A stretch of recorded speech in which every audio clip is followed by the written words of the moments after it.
Given that Barack Obama has one of the most stressful and intensive jobs on earth, other than mine obviously, it's no surprise to see that the US president eats a very healthy diet.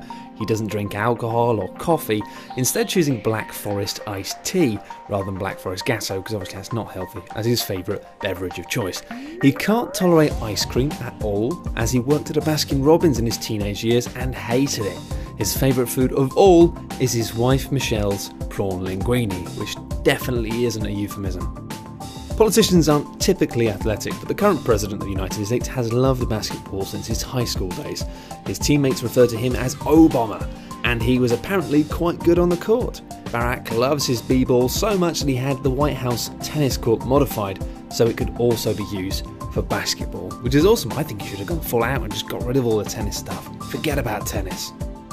Most people will agree that Barack Obama is a charming and charismatic man, but this might not have always been the case. When Barrak was studying at Harvard, he applied to appear in a black pin-up calendar, but the all-female committee decided against his inclusion. When Barrak was studying at Harvard, he applied to appear in a black pin-up calendar, but the all-female committee decided against his inclusion. I bet they're all kicking themselves now. Come on, girls, look how sexy he is. Missed your chance. Barack Obama is a huge fan of Muhammad Ali and saw the ex-boxer as a huge sign of inspiration, especially during his initial campaign for president. He's spoken about his respect for Ali on numerous occasions, and he notoriously owns a pair of red boxing gloves signed by the former world heavyweight champion. It's possible that politics was already in the blood of the current US president, as his father Barack Hussein Obama Sr. was a senior economist in the Kenyan government.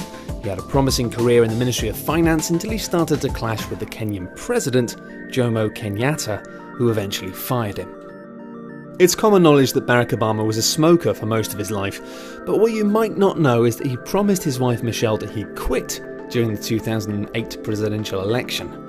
As hard as he tried to kick the nicotine, he was unable to do so, citing campaign stress as the reason why. That being said, he did finally quit smoking in 2011 as he wanted to set a good example for his children. The campaign trail is a stressful ordeal, one that changes every day with constant and new information about how the candidates are doing. And contrary to most campaigners, Obama refused to watch news during his trail and would only watch sports to help him keep calm and de-stressed. Future presidential candidates might want to take a leaf out of this guy's book, because sometimes keeping an eye on what everyone else is doing is just a good way of stressing yourself out. While his birthplace is listed as Honolulu, Hawaii, Obama actually spent most of his infancy in Indonesia with his mother. Looking back, he recalls eating snake meat and roasted grasshoppers and befriending street urchins as being fond memories. Before he would reach his teenage years, he was sent to live with his grandparents in Hawaii as his mother feared for his safety. On a related note, Obama's family was split from a very young age. His parents divorced while Barrak was only 2 years old, and as a result he almost never saw his father as he relocated back to Kenya after the separation was finalised. In his memoirs, Barrak recalls never having a father figure and constantly wondering what kind of a man his father was. If for some reason you didn't think Barack Obama was talented enough, it might surprise you to know that he has 2 Grammys. The category in question was Best Spoken Word Album, the audiobook version of his 2 autobiographies, Dreams from My Father and The Audacity of Hope.